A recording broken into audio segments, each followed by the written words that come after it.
It is by going down into the abyss that we recover the treasures of life. Where you stumble, there lies treasure. Joseph Campbell. Keep that quote in the back of your mind because it just might be the biggest piece of this puzzle. But for now, we'll just lock it in chest, keep it safe, and get back to it later.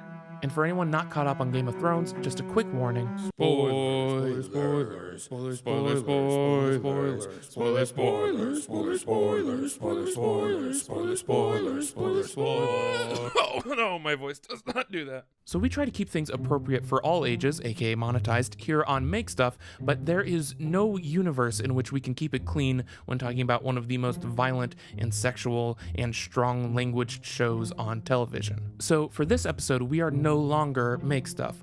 Welcome to Make Shit, where we can say whatever the shit we want, like piss and hell and pissy hell. You know what? Just throw some boobs up on the screen. I don't care. Yeah, make shit. Anyway, we gotta get to the video, so listen up, fuck dick. At the end of season 5, Game of Thrones ran out of a Song of Ice and Fire books on which to base the show. At that point, the showrunners decided to end the show with 3 seasons of their own original story. The reaction to the writing on those seasons has been mixed, which raises 2 questions. What specifically has changed about the writing, and how do those changes potentially affect your enjoyment of the show? Well, to make it a bit easier to discuss, let's define these 2 eras of the show as the book seasons and the post-book seasons, or for short, BS and PBS? Yeah, let's not shorten those. While there have been a lot of smaller changes in aspects like the show's scope or character consistency, I'd argue that the major shift between the book seasons and the post-book seasons is that they changed the rules that the show follows. In other words, they changed the rules of the game of Thrones. Almost all fiction plays by its own specific set of rules for what can or can't happen in its fictional world, realistic or not, and the book seasons remained extremely faithful to the rule set established by George R.R. Martin's original books. If there's one word to describe Martin's rule set, it's strategic. The conflict and action and character motivations are all dictated by very chess-like rules of who wins or loses. The rules of the book seasons are the rules of a game of chess, except like 3D chess with 5 different opponents, and your own pieces can betray and or murder you. Also, they're zombies. As a result, there's this cause and effect structure to the show as opposed to the setup and payoff structure of most fiction. It's closer to a game of chess or a tennis match than it is the usual TV show, where nearly every moment in Game of Thrones is a reaction to the moments that came before it. Because of this, the momentum of the show becomes this unstoppable domino effect, wholly uncaring of what you want to happen or which characters you like. Nothing feels set in stone, nothing is safe, and like chess, the outcomes aren't determined by luck or destiny or what makes good storytelling, but instead by how good any one character is at playing the game, which results in a lot of broken rules when it comes to traditional storytelling. To quote traditional storyteller and legendary screenwriter Robert McKee in his book Story, the goal of the writer is to endear the viewer to the protagonist, which is somewhat hard to do when you kill them off in the 9th episode, you bonkers lunatic. Like, what the whole fuck? And I'm allowed to say that now, cause this is make shit, baby. Ass butts. Unquote. While the book seasons are dictated by strategy and realism, the post-book seasons adhere much more to the rules of traditional storytelling. Instead of cause and effect, the show has assumed a more familiar setup and payoff structure, where the creators determine what they think is the best possible moment or death for a character, and then plant the seeds necessary to make that happen. That isn't to say there isn't any setup in the book seasons, just look at Jon Snow's lineage or the constantly foreshadowing Winter is coming. But most of what appears to be set up in those seasons is just George R.R. Martin simply placing the pieces on the board, establishing where or who those pieces are, and then allowing the game to play out in a logical, enthralling way. Which is why we end up with things like multiple scenes of the soon-to-be very murdered Rob planning future military attacks that will never happen and serve no storytelling purposes beyond just being the logical thing for him to do in that moment and to lower your guard. Cause screw your payoff, in this family, we needlessly murder things. Don't look so grim. It's all just a game. But with the post-book seasons, there has been this willingness to bend or even break reality for the sake of the payoff, for the sake of entertainment. Now, clearly this rule shift has affected a lot of people's perception of the show, but we like to keep it positive on Make Stuff. There's so much negativity on the internet, and Make Stuff has tried incredibly hard to never willingly contribute to that.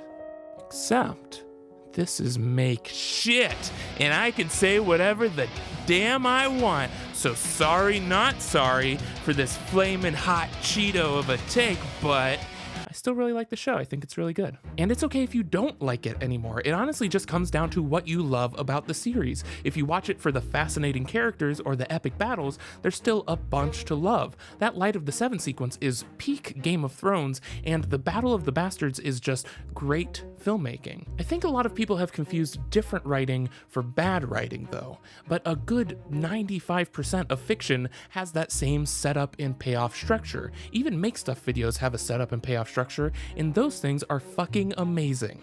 And that structure applied to Game of Thrones has resulted in some fantastic storytelling on a scale we've literally never seen on television before. Plus, virtually all fiction breaks reality to prioritize entertainment. Laser beams can't just stop in midair, but lightsabers are still dope. And sure, that T-Rex paddock just turned into a cliff, but how iconic is this scene?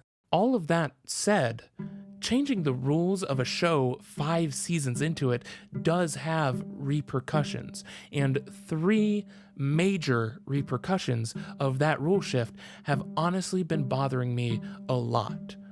So let's talk about them.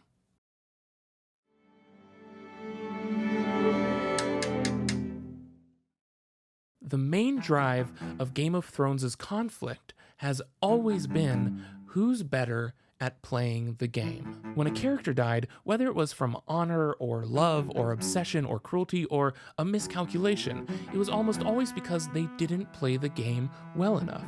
Even if it was for a single move, that's all it took to lose. And the characters who have survived have earned the power they've taken, whether it was through burning a man alive or burning multiple men alive. Okay, Daenerys' whole thing is a bit unbalanced, but those were all still strategically sound moves, and the victories and defeats of the show almost always felt fair when it came to the established rules of the game. And anytime you didn't make a strategically sound move, you dead, or some equally yucky repercussion.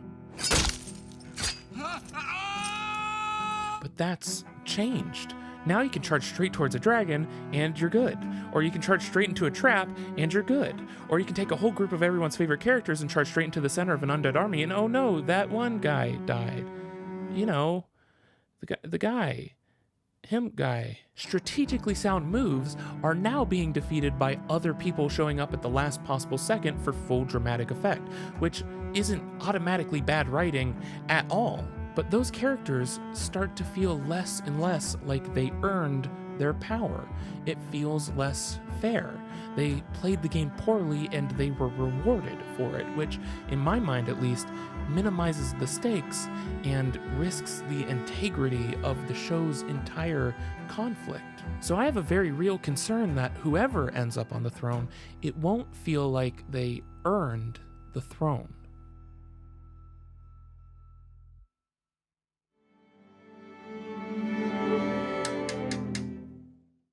Something that has been debated into oblivion has been the ethical justification for portraying terrible, evil acts on the show, whether it's murder or rape or torture or that montage where Sam had to clean up all the poop. One side of the argument was that it's immoral and totally inconsiderate towards survivors of such evils to portray those evils as entertainment. The counter argument was usually, it's not entertainment, it's realism.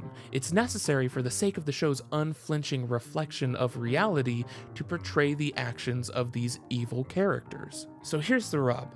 When you start to abandon the realism of the show for the sake of entertainment, then you straight up lose that justification. You can't say, well, we needed to show rape because that's how the real world works, but don't think too hard about that marathon Gendry just ran. We were just trying to do some cool stuff. Come on, just give us a break. We're just having fun. If you're willing to break that reality just for the sake of doing some cool stuff, why wouldn't you also break that reality for the sake of not traumatizing survivors of rape? Like, it's not a good look. It's pretty yuck, the whole thing.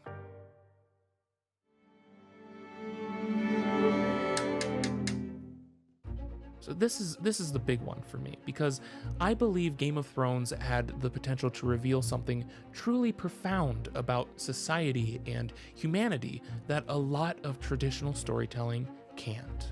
Game of Thrones was relentlessly devoted to realistically portraying how evil thinks and acts. I know it's easy to brush off that realism because dragons, but when it came to characters' motivations or strategies or logic, the realism was staggering. The game was realistic. It's a game that's plagued humanity for centuries, whether it's in the form of war or politics or merciless capitalism or any sort of survival of the fittest structure. And there has always been one consistent truth when it comes to those games, that they are designed to make sure the good guy loses. To play the game is to win or to die, and being honorable or loving or loyal is death. The only way for a good, moral person to win, the only way to achieve peace, is to end the game, to break the wheel. But you can't create a solution without fully understanding the problem.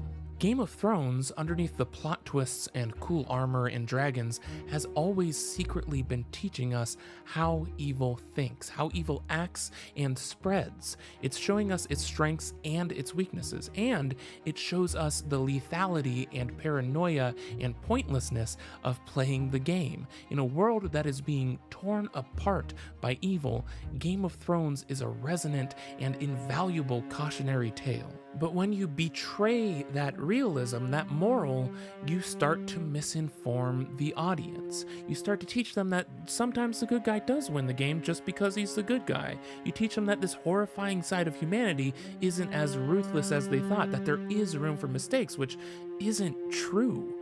You start to teach the audience the wrong lessons for the sake of entertainment. And that feels irresponsible to me. But keep in mind, all of that doesn't straight up undo the lessons the show has taught us so far, and I'm sincerely pumped for the final season. I'm actually personally rooting for climate change, the White Walkers, to win, so that there's still a chance of getting that moral of, you see what you did with your dumb little game? You got everyone murdered, and that's the opposite of cool.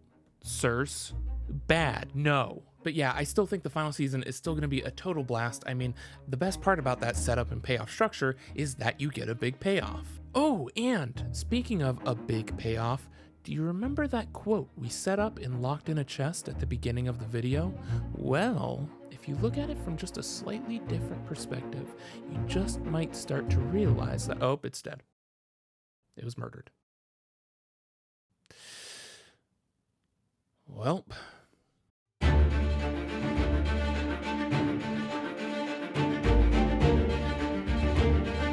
hey gals, guys, and otherwise, this video is actually sort of a part 2 to another video that just dropped, created by my internet friend and brilliant video essayist Bailey over at Loverboy Media. The video is called Why I Love Game of Thrones, a Formula for Perfect TV, and it describes perfectly why I've become so hopelessly obsessed with this show. It's amazing. Loverboy Media is honestly like a top 3 YouTube channel for me right now. You know what? It's makeshift. I'm allowed to say it's fucking great. So go click on the video. It's the links in the description, and tell them John sent you.